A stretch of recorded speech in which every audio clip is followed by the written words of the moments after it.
एक गांव में एक नन्हा बच्चा अहमद रहता था। वह बड़ा मासूम और समझदार था। अक्सर रात को आसमान की तरफ देखता और सोचता, यह चांद, यह तारे, यह जमीन और ये पेड़ किसने बनाए हैं।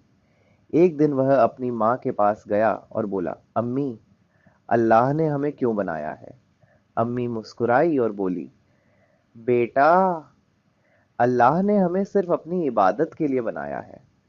कुरान में अल्लाह ने फरमाया है, वमा खलक़तुल जिन्न वल इंसा इल्ला लियाबुदून, यानी मैंने इंसानों और जिन्नों को सिर्फ अपनी इबादत के लिए पैदा किया।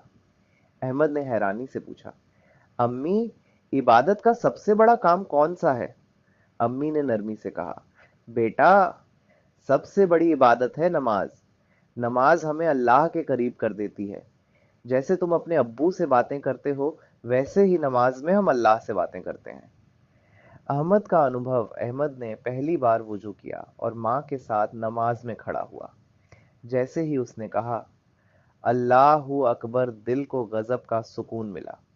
नमाज पढ़ने के बाद उसने माँ से कहा, अम्मी, दिल कितना हल्का लग रहा है, जैसे कोई बोझ उतर गया हो। माँ ने कहा, हाँ बेटा, यही नमाज है जो दिल को रोशन कर देती है। सीख उस दिन अहमद को समझ आ गया कि अल्लाह ने हमें सिर्फ अपनी इबादत के लिए बनाया है। दुनिया की सबसे बड़ी और अहम चीज नमाज है। नमाज ही वो रास्ता है जो हमें अल्लाह से मिला देगी। अहमद रोज पांचों वक्त नमाज पढ़ने लगा और सबको कहता, नमाज पढ़ो, यही हमें अल्लाह तक ले जाएगी।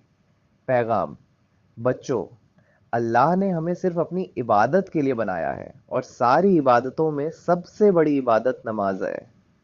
जो नमाज पढ़ता है वही अल्लाह के करीब हो जाता है।